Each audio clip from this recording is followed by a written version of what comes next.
Mac, I try to keep the peace, and I always did. So the band played on, writing and producing such classics as Dreams, Go Your Own Way,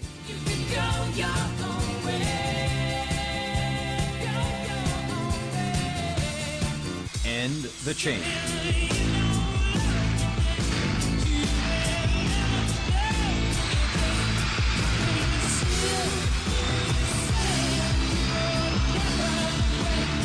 The Chain was really just the sense of the five of us sticking it out, I think. Chain, keep us together. As the months of making Rumors wore on, the challenge of sticking it out would become increasingly difficult. I can remember times where there's absolute tears. I don't think there was a time when any of us didn't cry during that project. And there was a lot of anger, a lot of yelling, a lot of very human, healthy interaction. That's why the album reflects that, because it was real. It came from the gut. It was not contrived. But it was a painful process. I can't truthfully deny that there wasn't any good times during those crazy days, as there were bad times and confused times which you tend to forget. And you remember all the romance of what was going on, which is a sort of detrimental testimony to leave behind.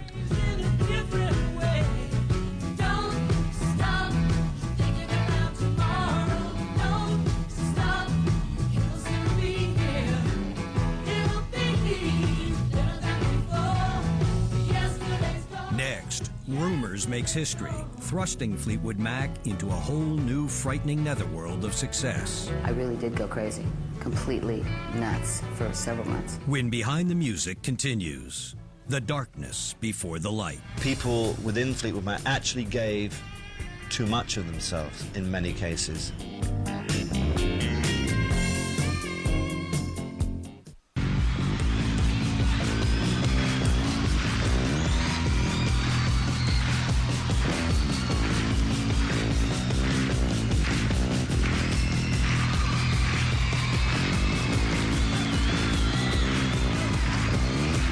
Devastation leads to writing really good things.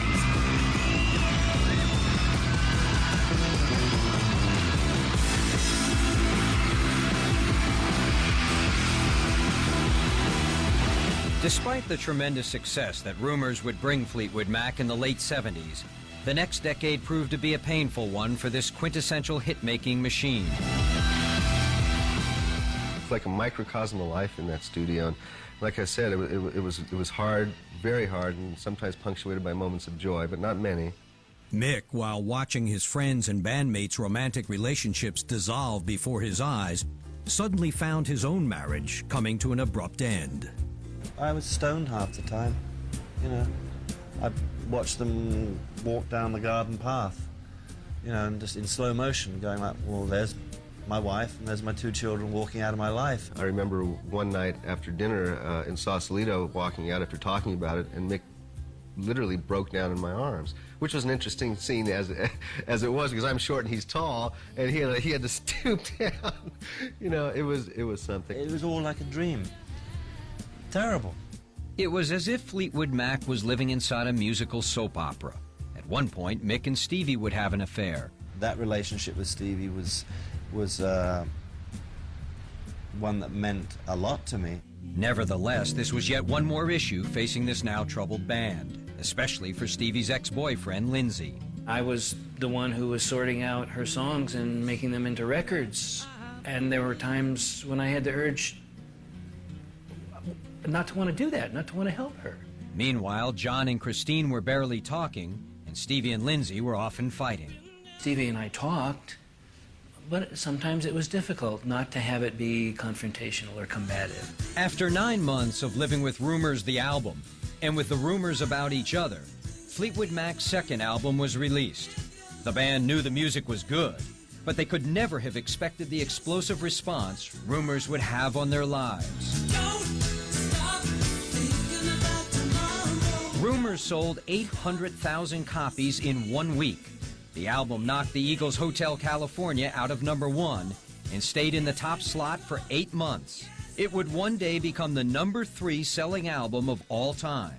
Fleetwood Mac had become a bona fide supergroup. Unless you're in it, unless you're on the inside, unless you are a rock star, there is no way you could possibly hope to understand what it's like. So Fleetwood Mac one more time hit the road and a whole new lineup of tour dates. While their relationships were certainly strained, Fleetwood Mac always seemed to be able to express their raw and tender emotions through their performances.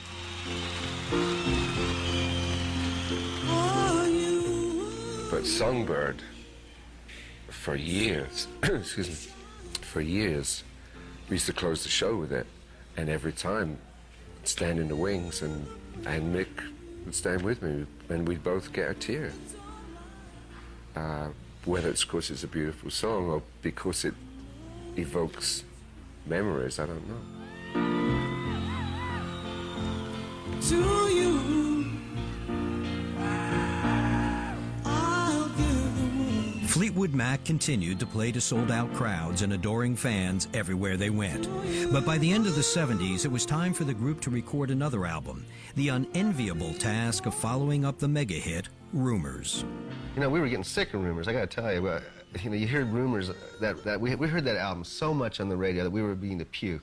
We didn't make Rumors 2. You know, we didn't follow the formula, if it works, run it into the ground. By the time Fleetwood Mac would go into the studio to record Tusk, their friendships and relationships had sunk to an all-time low. The band says they couldn't even agree on what songs to put on the album. When we were doing Tusk, I suppose, there was a parting of the ways a little bit, at least from a musical point of view, you know. So there was a lot of conflict, a lot of vying for spaces on the album, trying to get other people to approve it or accept it. One of the results of this strong-willed conflict was that suddenly there were so many tracks from various band members that Tusk became a double album. Till I become... I couldn't do any of that. Although Tusk ended up selling over 4 million copies, that astonishing number wasn't huge enough to impress the critics. According to the press, it was a disappointment. That harsh criticism was especially painful for Lindsay, who was the creative force behind the music. If we left your melody on there and I just sang like the lower part or something. Just tell me that you want me.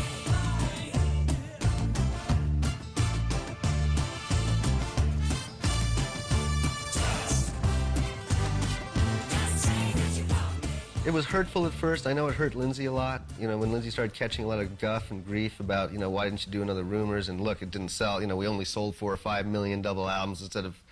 I mean, get a grip, people, you know. I mean, this is, you know, let's not get greedy with... Bad press didn't stop Fleetwood Mac from taking Tusk on the road. But the Tusk tour in 1980 may have been too much too soon. You give up everything so that 2 hours is good on stage. Every single minute, all day long, that every one of us do is all put towards that 2 hours on stage. If that goes off well, then everything else is cool. If it doesn't go off good, then somebody screwed up. And you can't do that.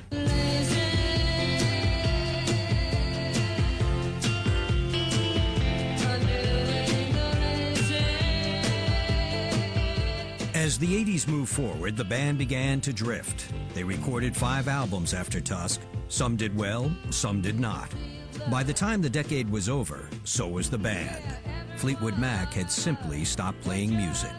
We all sensed that perhaps Lindsay would leave first. I mean, the very thought of one band member leaving was catastrophic to us because we all felt that each one of us was irreplaceable. When I left the band, it was not an atmosphere that was very nurturing to creativity. It was not even... It was not a healthy atmosphere in any way. I mean, everyone had personal problems. We just couldn't work together anymore. As the years progressed, the members of Fleetwood Mac would endure a series of personal misfortunes that would ultimately force each of them to evaluate their future and reevaluate their past. John had hit an all-time low. His drinking had driven Christine away for good. All the mistakes in my life have been alcohol-induced. I think she'd been yelled at one too many times. After she and John broke up, Christine dated Beach Boy Dennis Wilson. 2 years after their relationship ended, Wilson drowned, and Christine was devastated. Stevie then lost her best friend to cancer, and Lindsay says he dropped to an emotional low point. As for Mick, this one-time millionaire was headed straight for bankruptcy. He says cocaine was running his life. I got totally involved in the whole thing, majorly. And I was functioning. I could have done this interview and you probably wouldn't have known. Big deal. Apart from towards the end, I was fooling myself and you, because you knew damn well this guy was stuttering away and sweating like Nixon. Somehow you let these things drag on and you don't deal with what is the rest of your life. Finally, they all left, one after the other. And for several years, they essentially lost track of each other, concentrating instead on healing their own rock and roll battle wounds. Then in 1993, after more than a 6-year separation, the members of Fleetwood Mac would once again share a stage. This time, they would come together under the most unlikely circumstances. It was almost by presidential decree. When Bill Clinton was on the road to the White House, Fleetwood Mac's Don't Stop was his battle cry. Everywhere Bill went, so went his newfound campaign song. I was very flattered that the President of the United States wanted to use Don't Stop as his campaign song. I mean, it's totally thrilling. When the day finally came for President-elect Clinton to become Commander-in-Chief, it was Bill Clinton himself who played the role of rock and roll politician and brought the Mac back together for a one-time only command performance. This is beyond weird. This is bizarre. Oh, here comes the Prez. And, oh, I've seen him. Oh, it's Al Gore. And then everyone's clapping on the on-beat. The performance for the new president gave Fleetwood Mac fans what they had been hoping for, a reunion. And it gave the band a chance to reconnect. Coming up, the links of the chain are reconnected. I think the 5 of us getting back together is going to, I think it's enhancing everybody's life. And the Big Mac is back on the road again. I like to show off and have fun and emote. When Behind the Music continues.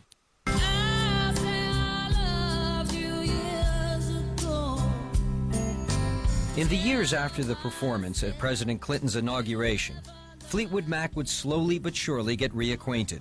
The phone calls to each other became more frequent, band members played on each other's solo albums, and almost before any of them knew it, the umbilical cord that had been severed was mending. 20 years after the release of Rumors, Fleetwood Mac was back. I met up with Mick and asked him to play on my solo album, and I realized, my God, this is somebody I have so much in common with and so much to talk about with, that it was the real Mick. It was not the Mick, you know, behind a whole bunch of other influences.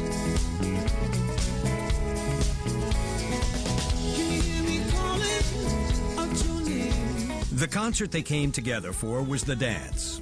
On August 12, 1997, Mick Fleetwood, Stevie Nicks, John McVie, Christine McVie, and Lindsey Buckingham got together in Burbank, California to play in front of an invited audience. It was the ticket all the fans wanted, but had the band patched up their differences? I'm not sure if hell had to freeze over, but it had to be a nippy night in hell to sort of get over some of the past bad feelings. There is still an emotional kind of minefield that comes from there having been couples in the band. For example, when Stevie and I broke up, you see remnants of that even today.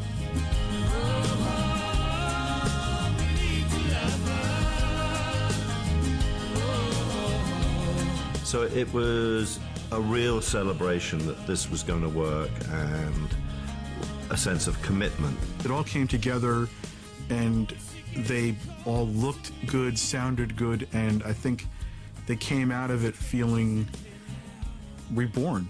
It was us saying that we're alive and well and can still play. Following the rapturous reception of the concert, the band went out on the road for the rest of 1997, and a live album of The Dance was released as well. Music had changed beyond recognition in the intervening period, and for Fleetwood Mac to come back so powerfully, so strongly in the charts was really quite surprising.